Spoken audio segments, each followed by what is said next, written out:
各位观众朋友，大家好，欢迎收看6月7日 AM 新闻，我是嘉豪。要发生什么大事代，头先就来报认知。台铁有一台区间车早起对家己大拿出发了后，就去弄到物件，竟然是台铁公务单位老交期的物件留伫铁轨路顶悬。3年集团诈骗案主嫌洪指控利用含政治大官翕相的相片骗投资者信任，赚到乌心钱超过20亿。这大官也包含法务部长蔡清祥。台湾友邦海地这几天落大雨做大水，有7个省变做江洋大海。根据统计，上报有42个人死亡，11人失踪。民进党的性骚扰风波继续伫咧逼，总统府资政监计划，互人指控讲伊性骚扰。一开始讲要来提告，不过下晡是透过声明表示伊已经提告，而且辞掉总统府资政的职务，也会配合调查。另外，担任过这个单局竞选办公室主任洪志坤，也互一名查某导演指控讲，不甲伊忘轻勘定行为。洪志坤伫面册顶头回实咧。单局办公室早起也发出声明谴责这款的行为，也强调讲安尼生做是袂当原谅的。然而，民进党立委范云和国民党立委陈雪生伫立法院对伊性骚扰，台北地方法院判决认定陈雪生有甲人骚扰的事实，就要赔人8万块。民进党立委范云2020年指控国民党立委陈雪生伫立法院审查监察院人事的时阵，用巴肚弄伊的脚趾3摆，佮讲用巴肚也未有心，涉嫌性骚扰，决定提告求偿50万。一审判决陈雪生构成性骚扰，判赔8万。陈雪生不愿提出上诉，按过台北地方法院7日判决陈雪生败诉，确定判赔8万。陈雪生发声明表示，司法已经死啊。国民党嘛表示，未撤销陈雪生参选立委。只要对方有政治实力，他可以继续担任立法委员。我作为一个受害者，我还必须在国会的议场上，经常看到他的时候，感受到恶心。范云讲，申诉制度对受害者真无友善，承诺未来会修法。最近，民进党性骚扰风波一直变，总统府资政监计划也互小英之友会前员工指控。监计划第一时间表示，这是无影无迹的代志会结果。不过，7日下晡又搁发声明表示，已经撤回诽谤告诉，会配合调查。另外，为着避免有心人政治操作，已经向总统请示资政。不过，也是强调性骚扰是无影无迹的代志，希望会当行以公道。支持受害者提告。那被指控为加害者，他要提告是法律上赋予的权利，但是我想我们不会去支持这样的行为。即摆有一个导演出来控诉，互一个政治人物趁机会再去汽车旅馆乌白网，佮讲希望对方好心识一个。虽然无写全名，暗过互人讲都是单局办公室前主任洪志坤。洪志坤半面伫面册回实咧，表示会改进，佮弥补过错，而且伊目前无任何职务。台南市长黄伟铁指出，洪志坤捌担任台南市政府无级级顾问，去年12月24日离职。洪志坤先生当然曾经在高雄市政府还有这个选举总部里面待过哈。那他个人的行为，我觉得他必须要面对大众对他的质疑。对这件代志，监察院长单局办公室7日发声明表示，知影这件代志感觉真意外，佫真艰苦甲歹势，强调袂使原谅，会予伊上严厉的谴责。也有律师指出，洪志坤已经涉犯强制威胁罪，也是利用权势威胁罪，追诉期有20年。地检署也当主动分案侦办。记者综合报道。前台南市政府副发言人叶春红，去年互人指控涉嫌性骚扰了后，就来离职。最近走去民进党籍台南市议员林义庭兄做法案助理。台南市长黄伟哲表示，叶春红的案件已经有结论，会进行裁决。除了叶春红，也有一个姓罗的查甫人，伊之前捌传家己赤身裸体相片给别人，造成别人的困扰。这个人也伫咧台南市政府上班。防疫记者会担任主持人的工作，伊是前台南市府副发言人余俊宏。去年6月，互民团指控涉嫌性骚扰未成年了后请辞，专案展开调查。台南市长黄伟哲7日证实，台南市性平委员会调查已经有结论，余俊宏诉愿互人驳回，会依法裁决。初步审议的结果是性骚扰成立，然后期间他有不服，有提出诉愿。那诉愿也被台南市政府驳回。接下来，性骚扰防治法第20条的规定，要开始进入裁罚的程序。黄伟铁讲，余准宏任职期间，2019年8月至2022年5月，到即嘛敢若接到一件申诉，虽然已经离职，也是会照相关法令进行处分。不过，余准宏离开市府了后，互人发现转任民进党担任市议员林宜婷的助理。虽然他已经不是本府的员工，但是裁罚还是应该做，因为他发生事情有一部分是在台南市政府任职的时期。面对这个余准宏面册声明已经离职，嘛搁再回息咧，讲会暂时离开政治工作。除了伊，也搁有民代公布，目前伫市政府新闻处原有一个姓罗的员工，捌世界发送家己不实的相片，也互人指控涉嫌性骚扰。那到底台南市还有多少这样的人存在？台南市现在民众讲的啦，哦，够恐怖！恁台南不是欧金，就是光电，那不然还有什么？现在还多一样叫性骚扰。少年说有涉嫌性骚扰的人伫台南市政府任职，民代爱市长解说清楚。黄伟铁是讲绝对袂放目，若做有违反性平法，经过申诉一定会启动调查。记者综合报道。副总统赖清德替文化部宣传成年礼金，头一届甲喜喜网情 VTuber 合作，和共党的立委赖品有声有气，争取少年选民的支持。也若讲到新北市长侯友宜是第4届摕到这5粒星的市长，下晡大声出席这个颁奖典礼，强调今年参选总统也要拼市政。甲当选总统了后，也会解决这中央的问题。落尾去到新德县市政府交流，拜会新德县长杨文科，针对着青年政策交换意见。比出今嘛真流行爱心的手势，配上机特效的功能。副总统赖清德头一届甲喜喜网红 VTuber， 也有立委赖品如共台，宣传成年礼金的政策。18岁到21岁才有请领资格。所以推算起来，应该是2001年9月1号到2005年12月31号 A 这个答案。赖清德嘛透过官方的 Instagram， 用游戏 NPC 的方式小解安怎领甲使用。赖清德竞争2024总统大位，最近真积极伫经营 Instagram、人面册甲 YouTube， 希望争取少年选民的支持。因若对手新北市长侯友宜摕到5星市长4连霸，除了参加颁奖典礼，侯友宜致辞的时阵讲到总统大选，伊讲若选掉总统会解决中央的问题。他只要一个平安岁月，能够好好过生活，这是地方的需求，满足人民的需求，让地方的声音到中央，中央看到我们全力以赴。新北市做得不过的，我会全力以赴，加倍奉还。面对民调压后，那也发出后路配，同款有得奖的台中市长罗秀燕是无参加颁奖，不过罗秀燕讲会留伫台中。侯友宜嘛讲出伊的心声，无用参选甲市政压力是真大，不过下晡就赶去新德县做市政交流。一个就是青年人才的培育，以及创业就业的机会，让人才培育以及创业创新，让青年能够在国家未来的发展上。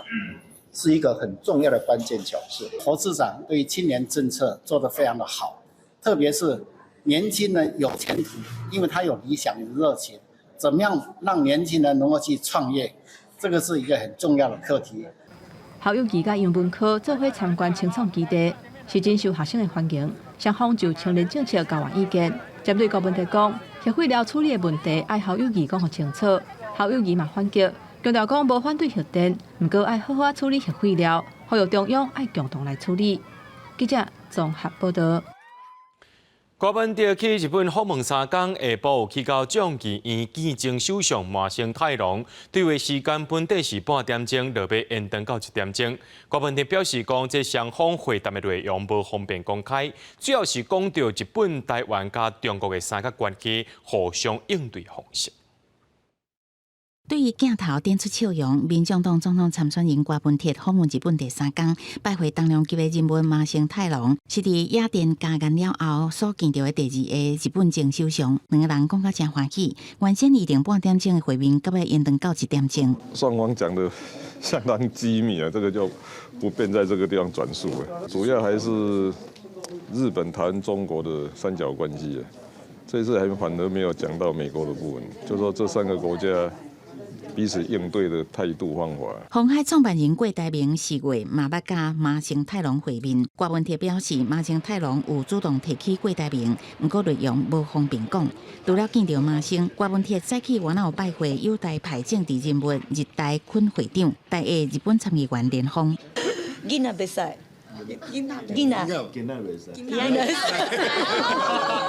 两个人讲甲真欢喜，连峰表示相信郭文铁会是一个好的领导人。会谈嘛有讲到台美要举行总统大选，连峰坦白讲，一旦想到中国对日本的压力会愈来愈大。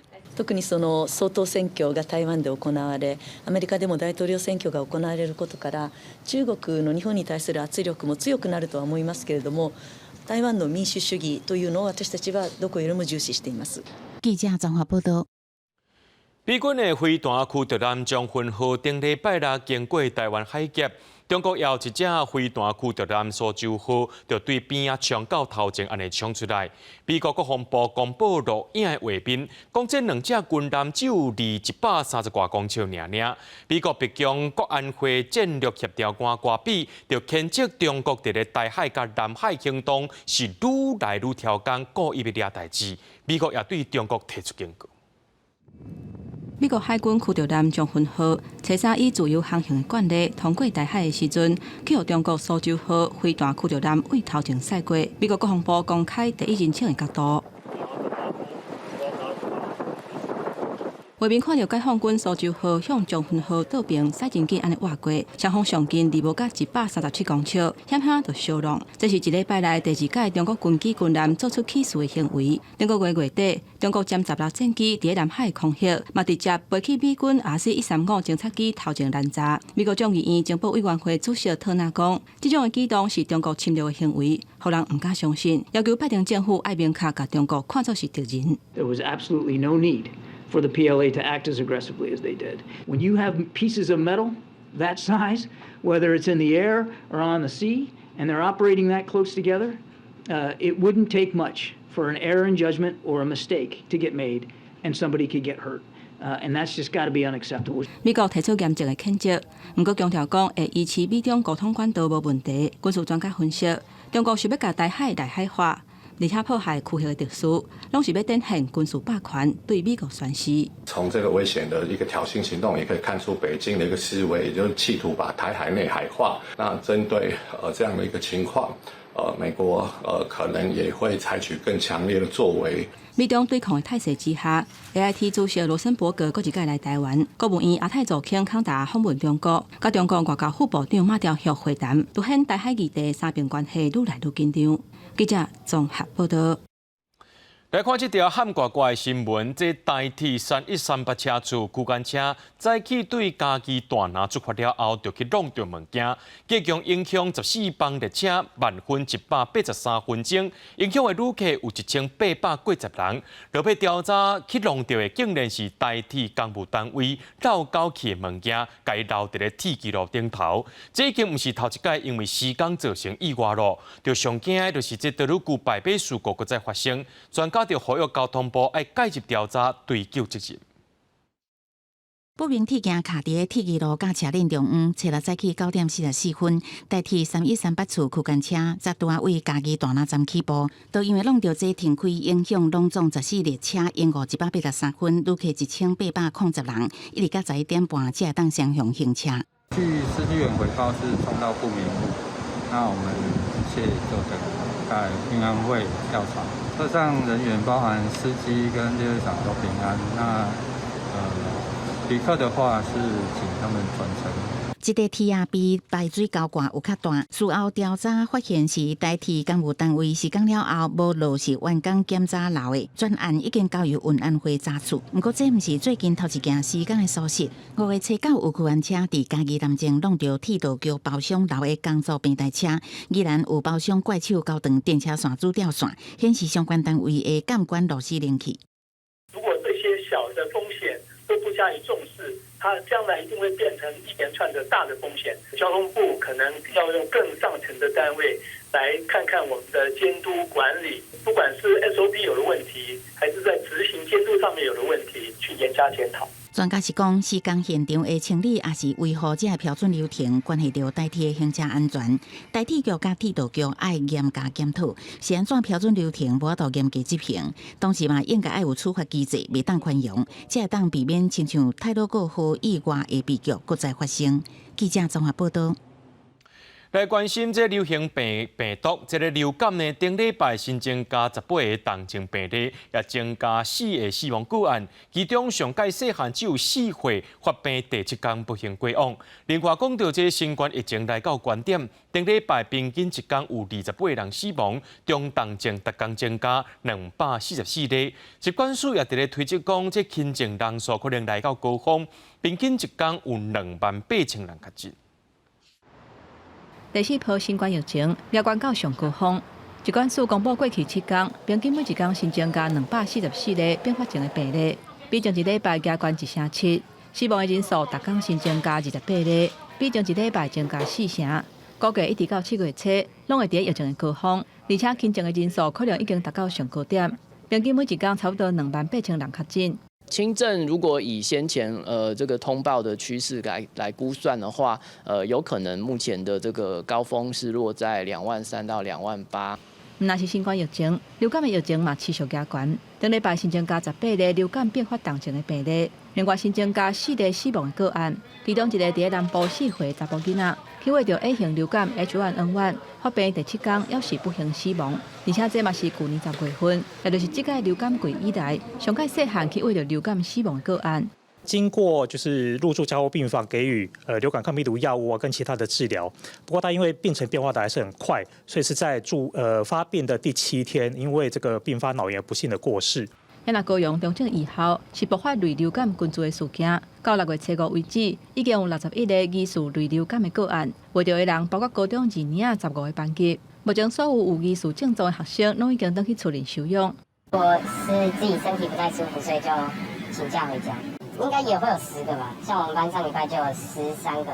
该校未依高雄市类流感腹泻群聚通报的规定，那因此卫生局据以裁罚该校新台币12000元罚款。咱那高主的疫情，顶礼拜新增加18例高主本土病例，佫创下高一礼拜新冠的纪录，而且东部花莲嘛头一届出现高主的确诊个案，累计咱国内已经有146例高主的病例。其中本土病例有134例，带病入境的是12例。记者综合报道。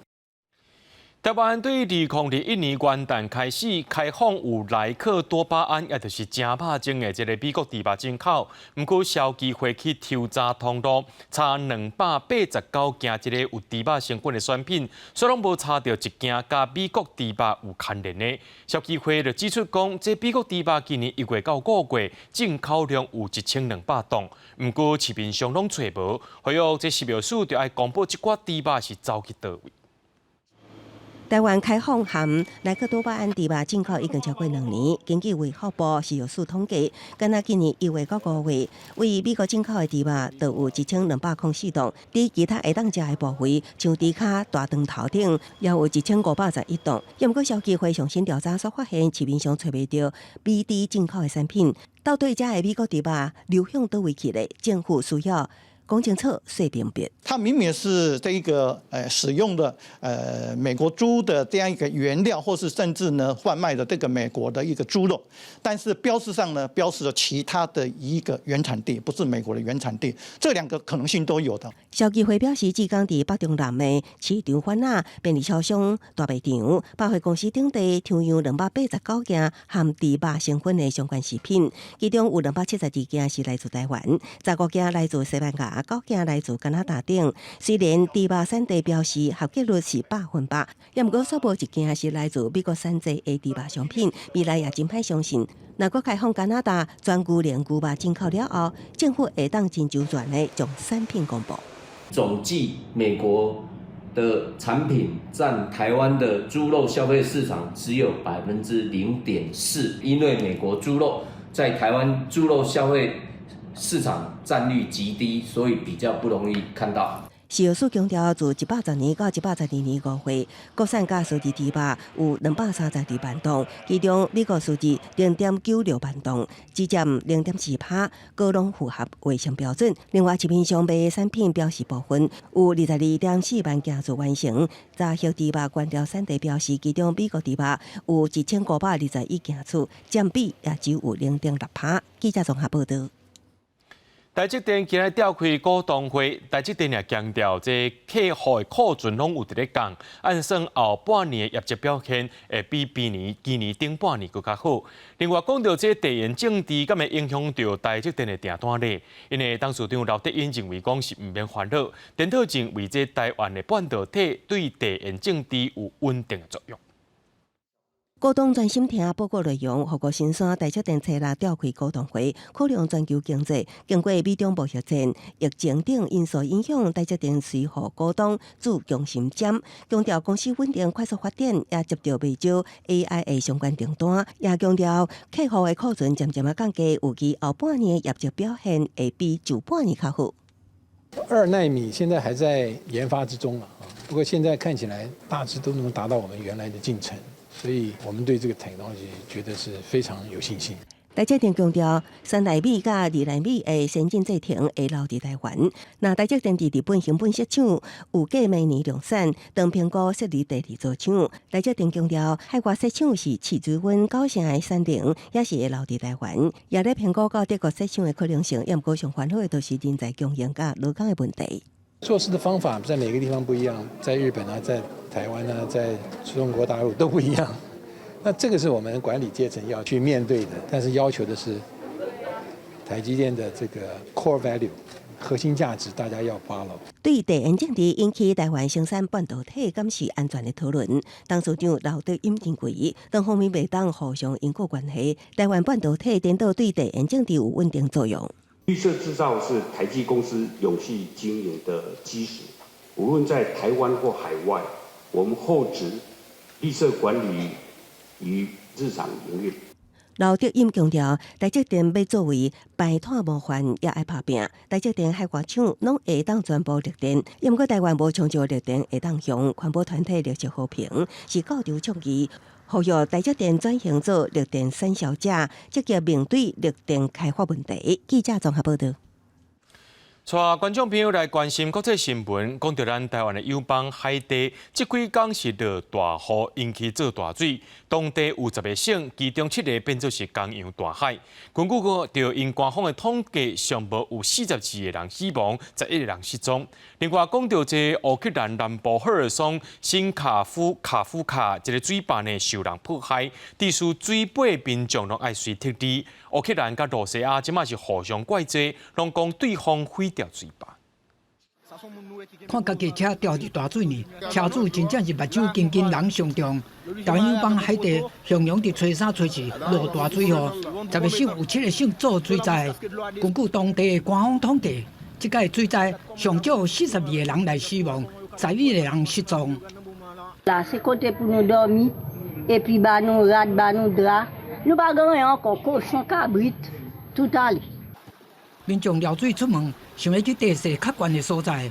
首都太子港西南40公里的小镇，有3条溪汇集，受灾搁较严重，总共有几若千户受到影响，紧急需要食米、水甲药品。因为即届大水强国美，若冲到几若百间民众的厝体，另外阁有几若条街仔路受到大水的损害。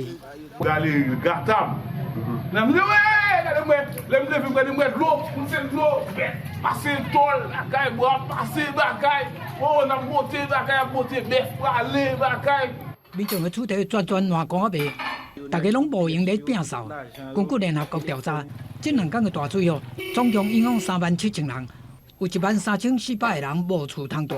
也毋过，伫个大水来进前，海地岛将近一半的人需要联合国的人道救援。这个数字伫5年来加2倍。除了大水带来乱象，海地阁有帮派暴力、政治败坏、甲经济无好这寡危机要处理。大水一天一天直直按水法拼出来。乌克兰南部由罗西亚控制现因上州新卡科夫卡市，有一座大型水坝受到破坏，造成200户下游区域的民众要撤离。乌克兰南方司令部讲，目前当咧监控饮水地区的受害程度甲状况。根据当地时间6月初5的卫星图显示，水坝有一部分受损，不过俄罗拢互相指责对方才是破坏水坝的凶手。公视新闻省录为编译。来看印度进前发生这火车烧亡事故，想要到初四，搁再传出桥崩起，是伫咧东北部一座下过恒河，抑搁伫咧起的桥，却熊崩落去。民众一开始抓准是发生爆炸，这座桥去年4月已经崩过一届，今嘛搁再崩起，有一个人失踪。民众手机记录到大桥崩塌的1万年，大部分的桥面直接落入河内，引起真大的水火甲影响。印度东北部的比哈邦一座兴建中的大桥，初时发生崩塌，总长超过3公里的桥，有几百公尺的桥面崩塌。震撼的画面，互现场看到的民众就是发生爆炸。बहुत भयंकर हलचल हुआ था यहाँ पे जैसे लगा कि बहुत बड़ा ब्लास्ट हुआ है जी उसके बाद कुछ समय के बाद पता चला कि पुल ध्वस्त हो गया。互民众这样气愤，是因为这座桥有假被跨过恒河的大桥，规划171亿卢比，换新台币64亿，原定2020年3月完工，想要到拖超过3年还未完工，也伫14个月内2摆崩起。前一摆是去年4月，迄当时调查基础原因是电缆过冷气，外界就质疑建商使用品质歹的建材所造成的。今嘛第2摆崩塌。यहाँ पे जायजा लिया कि जो भी इंसिडेंट हुआ उसको मैंने अपने वरीय पदाधिकारी को बताया। वहाँ से हम लोग को एक इंस्ट्रक्शंस आया था कि इसका रात भर मॉनिटरिंग करना है। उसके बाद मैंने तुरंत SDRF की टीम यहाँ पे भेजी थी। उन्होंने रात में यहाँ पे शाम में ही जायजा लिया, पूरा जो एरिया है उसको कवर किया। 根据印度媒体报道，迄当时桥顶拢总有8人，目前有1个人失踪。当地政府下令会严惩相关人员。也毋过调查团队发现桥梁设计存在欠点，建议重新检视整个设计。公视新闻陈伟林编译。美国证券管理委员会初5对世界上上界大的加密货币平台币安，也有执行长赵忠平提出告诉，指控因甲这交易量讲了伤过hạn，也有转移客户资产等13项罪名。这个消息一出来，这比特币落价真惨，出现这3个月以来上界价起跌。美国证券交易委员会初5告上华盛顿特区的联邦法院，对币安甲执行长赵忠平提出13项民事诉讼，包括碰红交易量、转移使用客户资金、无限制美国客户使用因的平台、伫市场监控方面误导投资人等等。美国证券交易委员会指出，币安伫美国创立的独立实体，也是为着闪避美国联邦证券法的精心策划。SCE 主席詹斯勒发布声明，指控赵忠平甲币安的实体参与真快早期利益冲突，欠透明甲调工逃避法律的网络。I think most governments now understand that adoption of regardless is better to regulate the industry instead of trying to fight against it. 赵忠平2017年创立币安，好行起来，形势真请赢。这已经是今年3月美国商品机会交易委员会提告以来，币安甲赵忠平搁一摆互美国当局控诉。币安推文表示，会大力行会管理平台，批评 SEC 拒绝沟通接触，形势欠透明，威胁到美国作为全球金融创新甲领导中心的角色。也强调币安毋是美国交易所、美国证监会的行动所及有限，币安甲旗下平台上的用户资产拢是安全的。币安的加密币平台去年每天交易量大约是650亿美金，称霸业界。被告消息传出了后，币安家己的币安币落波超过5%，全球上大的加密币比特币也淡薄6%，是3个月来新高。公视新闻协会总编译。发生在2019年3联集团诈骗案，姓池的主嫌洪指控讲，伊利用含一寡大官翕相的相片，骗取投资者信任，所赚的乌心钱超过20亿。这其中也包含这法务部长蔡清祥。蔡清祥强调，代志爆出了后，就含主嫌无来往啊。多多办公开相片。包括前总统陈水扁、马英九、高雄市长陈其迈、监察院长张鹏啊、国民党前主席吴敦义，甲几名拿力政要做伙，伊就是涉嫌犯3年骗钱的4期主犯。连司法机关的首长、法务部长蔡清祥嘛在内，洪质疑因相人毋是普通的交情。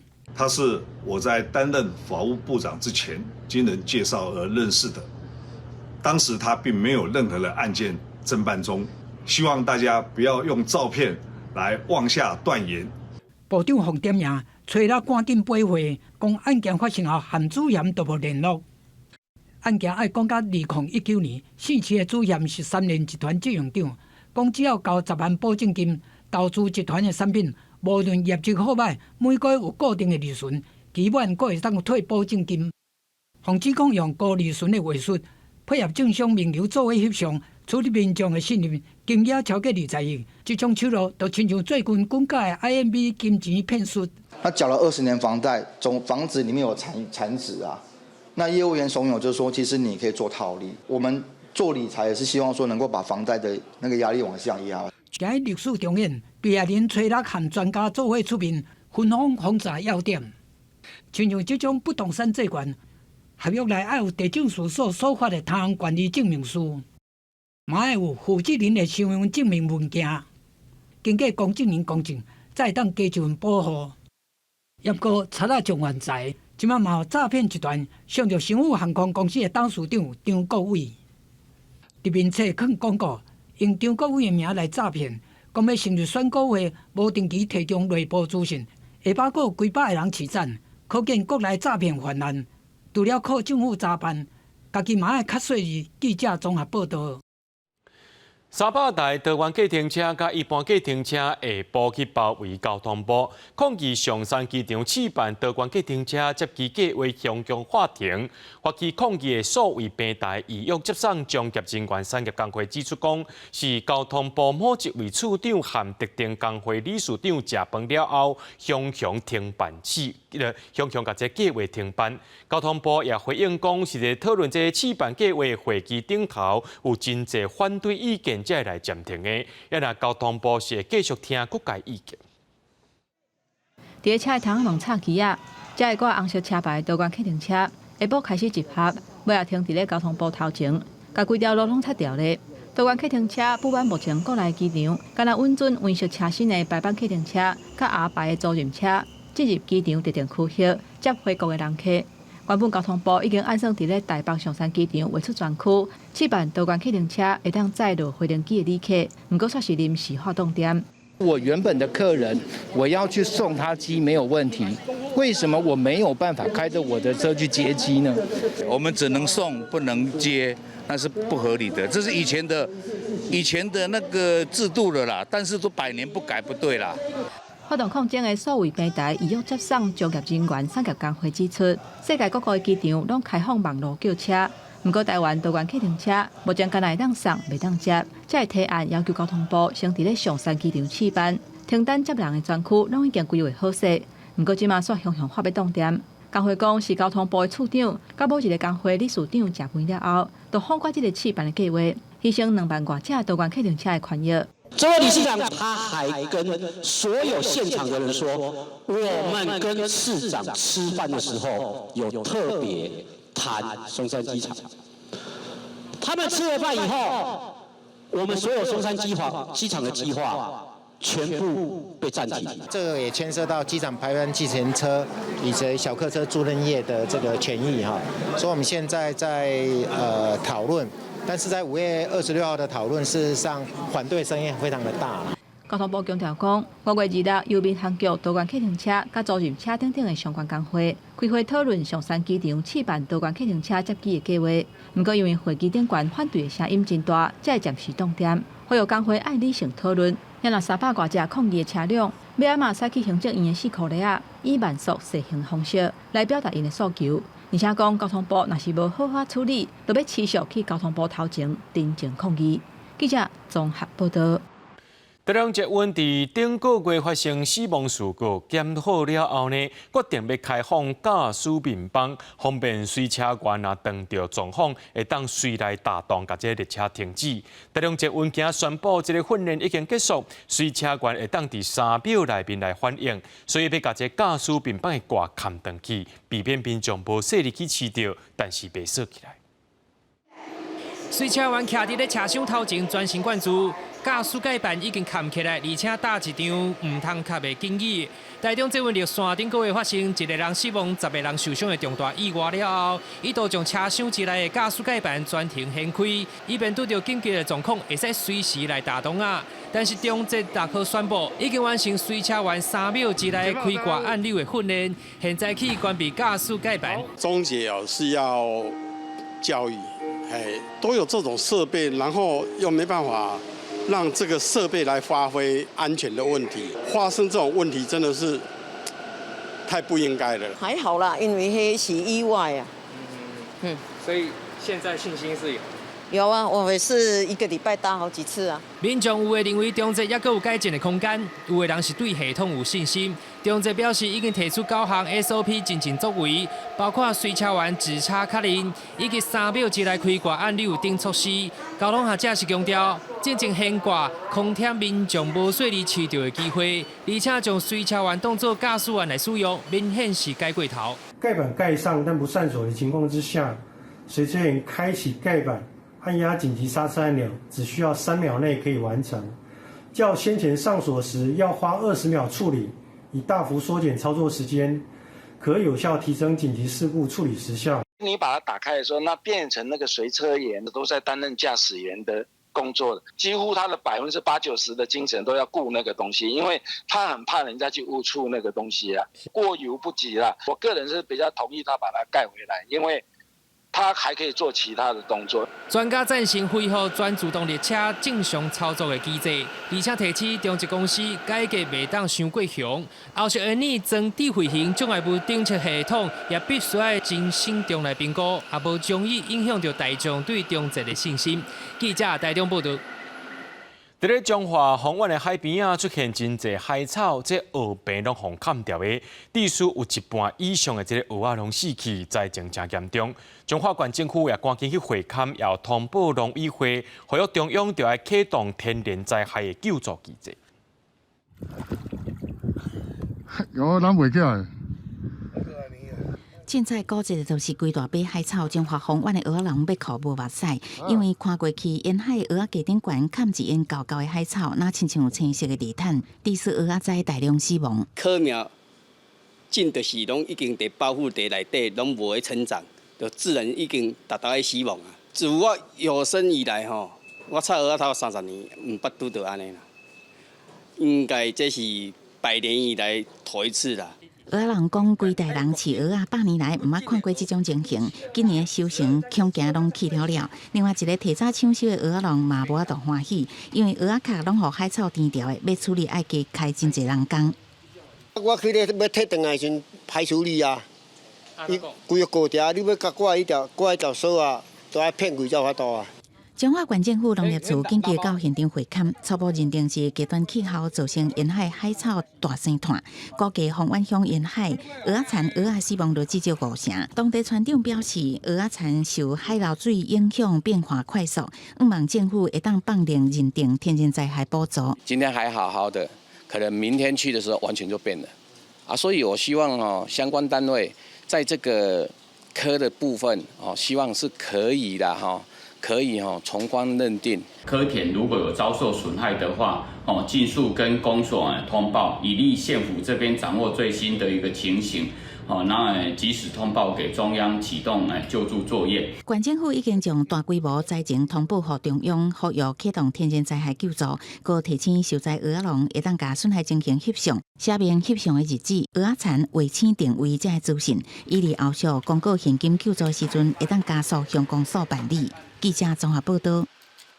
为着要鼓励农民伫收耕的时阵会当改种其他的农作物，即马中央政府有甲嘉义县义德乡农会对2022年推广种芦笋，也就是高粱这款作物。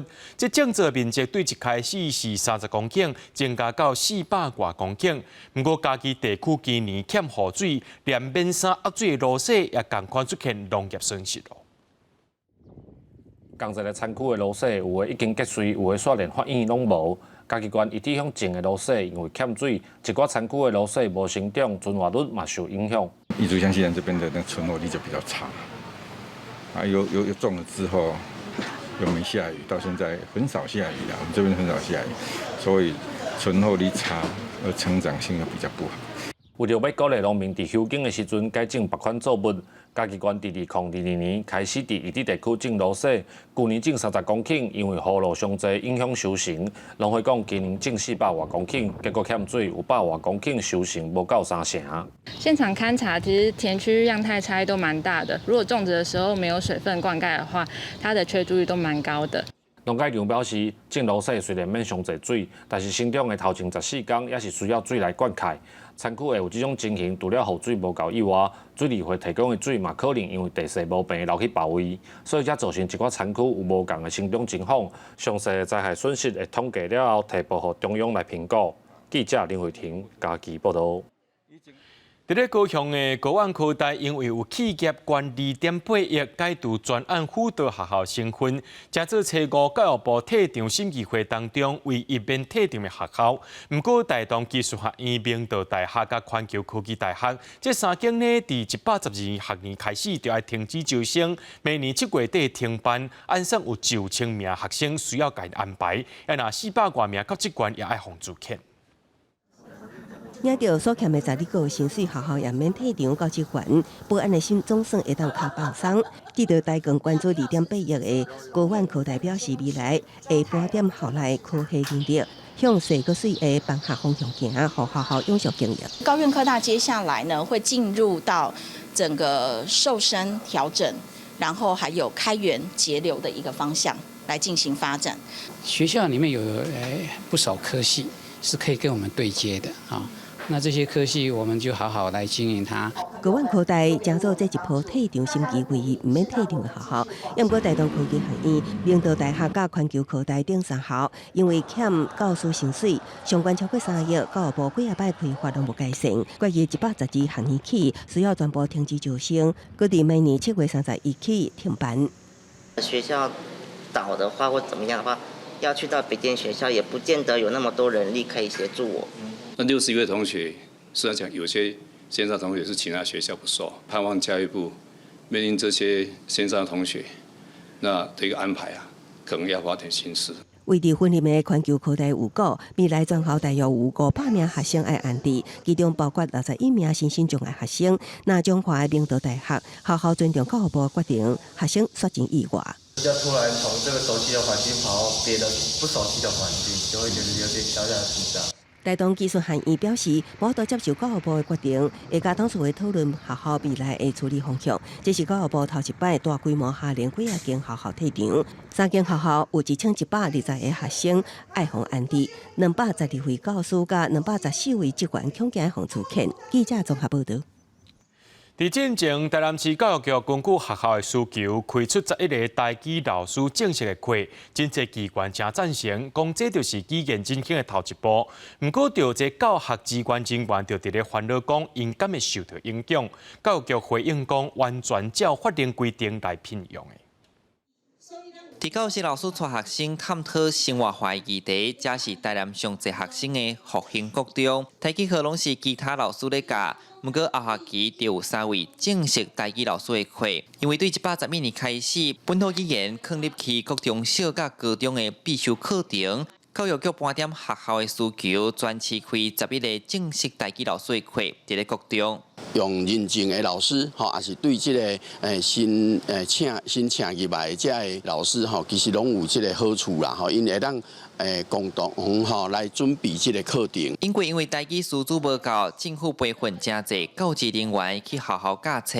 这个台南头一届开出台语老师正式的课，课界已经赞成语言复正，不过未来有正式老师了后，教职人员的头路敢会受影响，嘛引起讨论。有的学校就是希望讲会当用正式的老师，嘛袂当讲安尼无好，只是讲就是咱既然就是政府一开始，互阮就是有这个名分，不过我嘛是希望讲伊就是真正是有名有实的。教职人员的薪水其实一定10几档拢无调整啊，以国小为例伊一节课的薪水是336块。支援我们本土语教学它采取的方式按照我们的聘用办法是以钟点费来计支所以目前不管在整个正式老师或者是教职人员的聘用上面，我们完全按照规定。台语、客语、原住民语甲手语拢是国家语言，目前课拢以台语为主，希望着期待教育局会使开各种本土语言的教师课，教育局回应未来看校会需求来增加。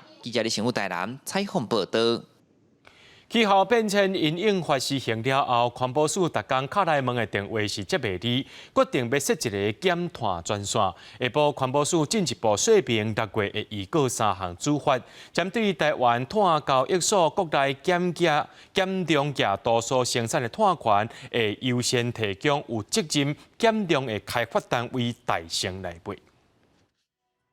行向2050净零排放目标，到来针对排放大户征收碳费。另外一类有减碳压力的是环评审查时阵，开发行为会增加碳排的开发单位。将来台湾碳权交易所成立了后，这个单位会当透过这个机制买入国内减量的额度。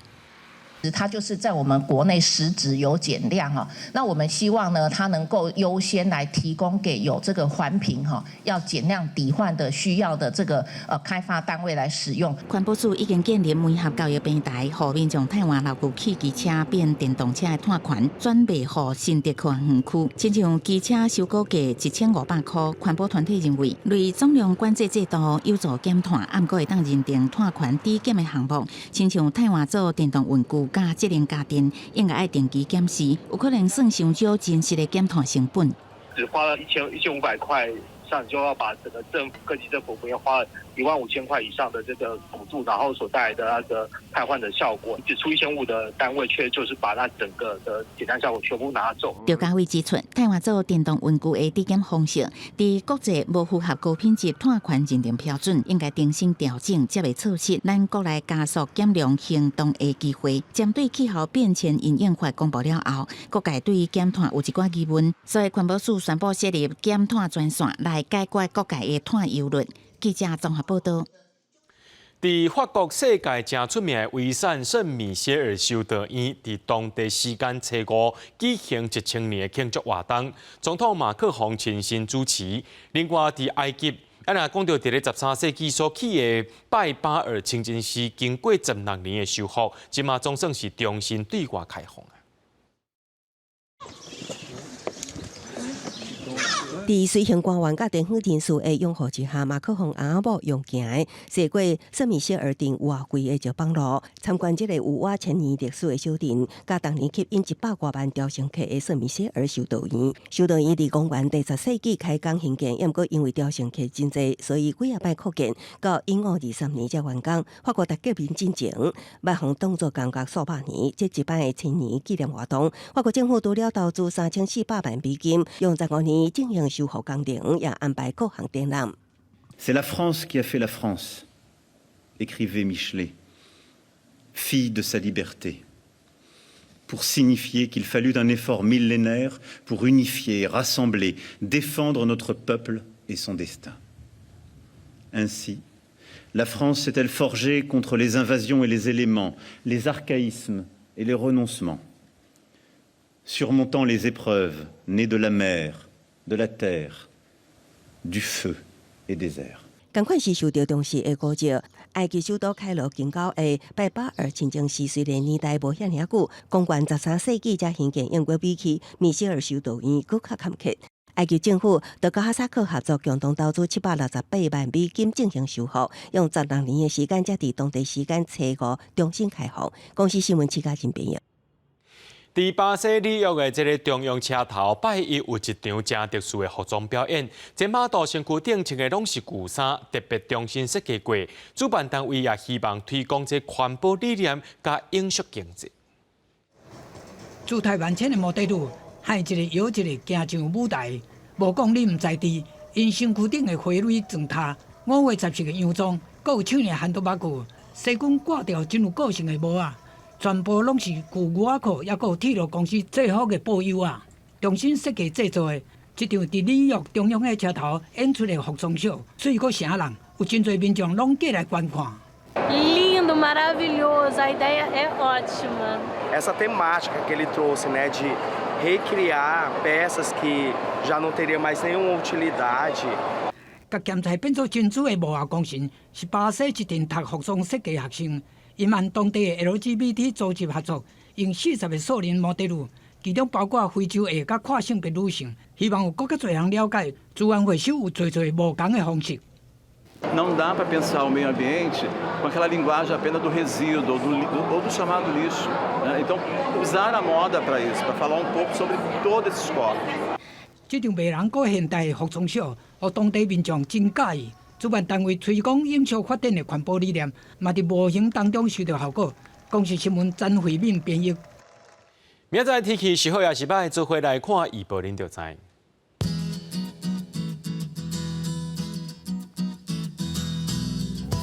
吉兰到新竹对26度到34度，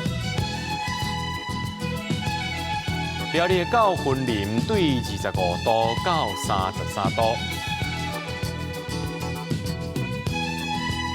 嘉义到屏东对25度到34度，宜兰花莲台东对26度到32度。 平湖金门马祖对26度到33度。伫新闻最后，感谢各位观众朋友收看今日夜新闻，我是嘉豪，明仔载暗时7点咱再相会。